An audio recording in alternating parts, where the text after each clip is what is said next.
Hello, I'm Brian Tracy, and let me tell you about the 3 top self-development books that have had such a great impact on me. The first one, which I stumbled across many, many years ago, was called Think and Grow Rich by Napoleon Hill.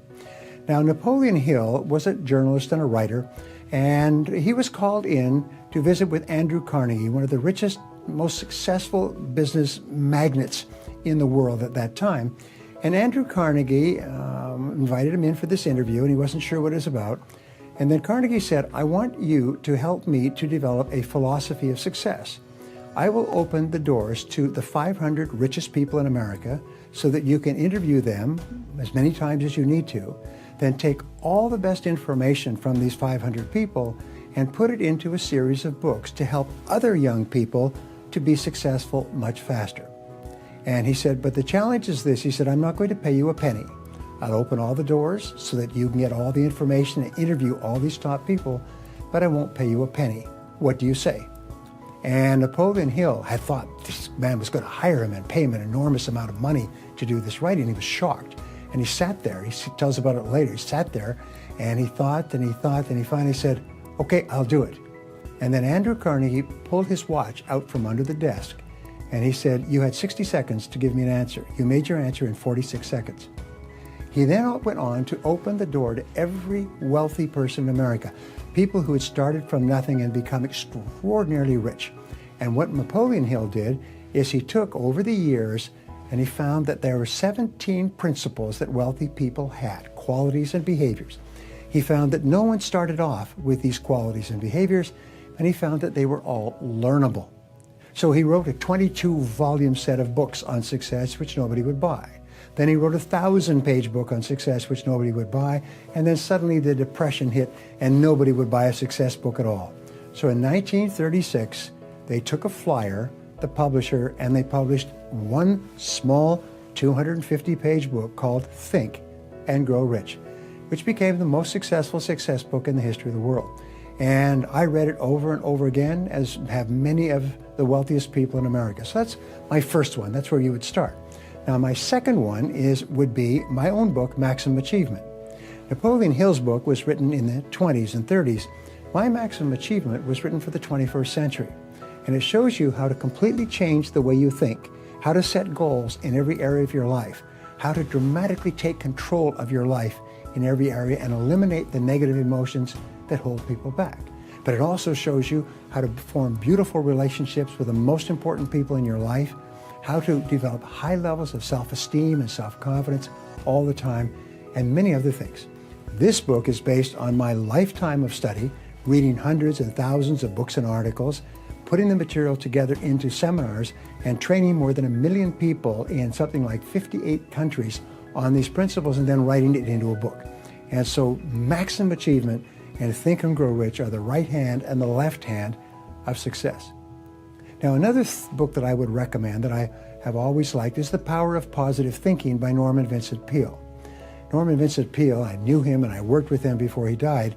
He was a minister and he came up with some very, very interesting ideas about how the more positive you think, the more energy you have, the more grateful you are for the things in your life, the more things that you will have to be grateful for. Just like I teach and other people teach, you'll attract into your life people and circumstances in harmony with your dominant thoughts. So Norman Vincent Peale's idea, the power of positive thinking, has changed an entire generation. You know, the last few decades in America have been the wealthiest decades of any country in the history of man on earth. And it's because these books and other books like them have cascaded like waves.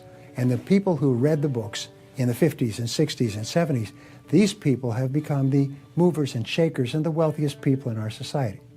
So if you want to be like them, number 1, read Think and Grow Rich. Number 2, read my book, Maximum Achievement. Number 3, read The Power of Positive Thinking. Those books will change your life. I read a book recently by Seth Godin that really it's called Linchpin. And I'm a big fan of Seth. He's a friend of mine. He's very poetic and he's brilliant, and he takes complex things and makes them very simple, but writes them in a very inspiring way. So I'd show you his book right now, but these days I read on my iPad. So I'd really go pick up his book. I think it's really tiny. You can read it really quick, and I think it'd give you some really nice insights. And then one other book I'd just like to recommend to you, if you just have a little bit of time here, is called The Happiness Hypothesis by Jonathan Haidt. And probably mispronouncing his name, I hope I'm not. But it's a book I read when it first came out several years ago. But it's one of the best books I've read to show you the scientific understanding of how you really experience a life of fulfillment. Because as things get more difficult, the old style of being happy that so many people used of, let me just get what I want, we all know that doesn't work. But it becomes more obvious when the economy contracts. And one of my missions is to make sure people are really truly fulfilled in their lives, and that I believe that happens by contribution, by relationships, by making a difference, by having your life have meaning beyond yourself. And yes, you can get your toys, and I've had the privilege of doing that, but it never fills anybody up.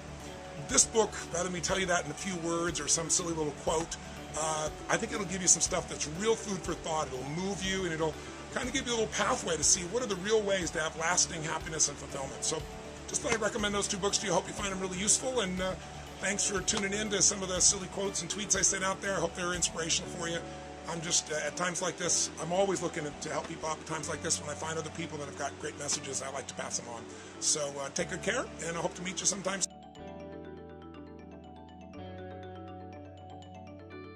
Yeah. What's the best book you would recommend for someone to be more financially intelligent?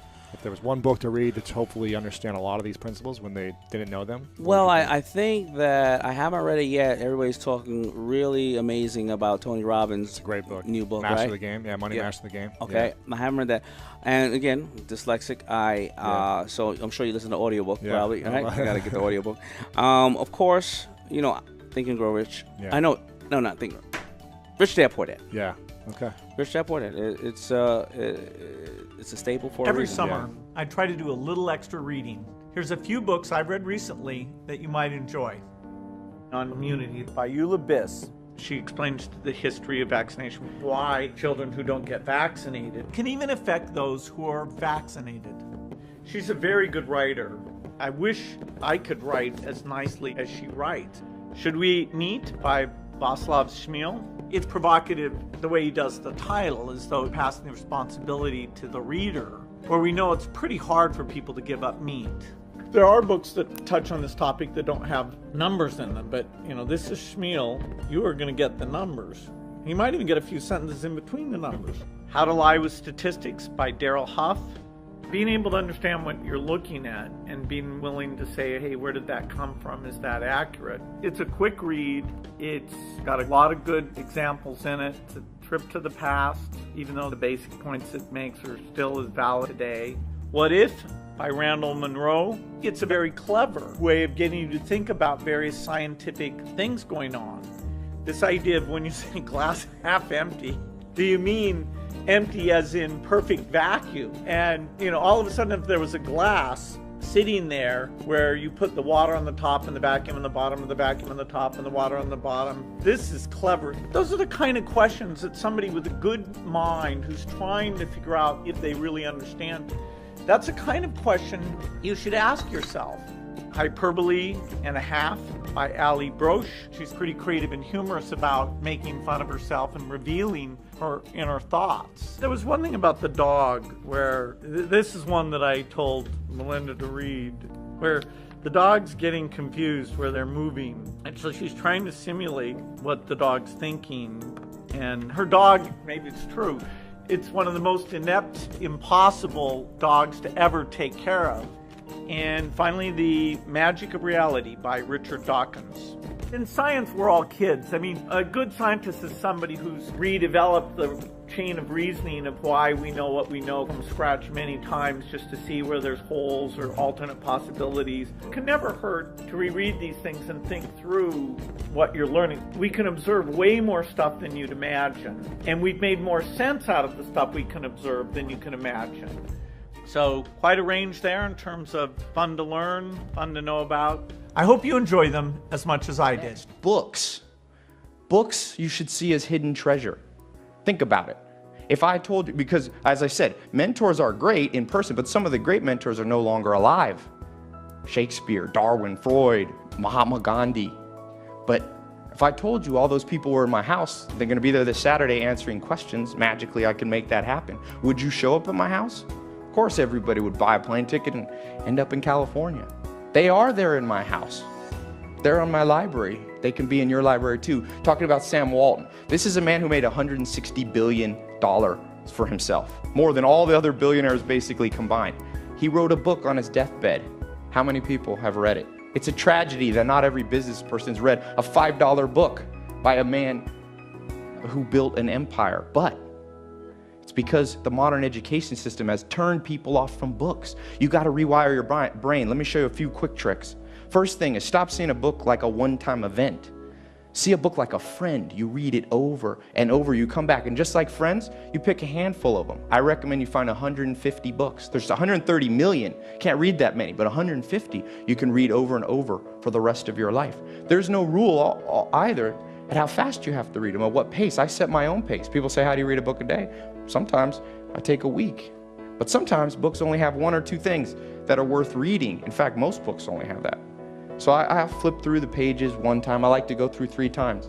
First time I read the table of contents, the back. The second time, go a little faster. The third time, I just focus on one chapter. See yourself like a gold miner, just looking for that one nugget. Then put it back on the shelf. The average American buys 17 books a year, maybe reads 1 a month. You should read at least 1 book a week. Because remember, everybody wants the good life, but not everybody's willing to read to get it. You must read more. Read 10 to 15 pages of something positive every day. Why? And read it with conviction and stay focused. 10 to 15 pages every day. This is 7 days a week? Absolutely. Absolutely. Every day. McDonald's know that you know where they are. Burger King know that you know where they are, but every day they have some advertising. They have billboards, they have radio, they have television. Why? Because by exposing you to those messages, that will begin to impact your behavior, and it will drive you into the place to purchase what they're advertising. Now you're advertising for your greatness, and faith comes by hearing and hearing and hearing and hearing. So you want to listen to positive messages every day. You do this, I'm telling you, your life will never be the same again. And read 10 to 15 pages of something positive every day. I read 2 to 3 books a week. Why? Because I have goals and dreams of things I want to achieve. I want my life to count. I want to make a greater impact.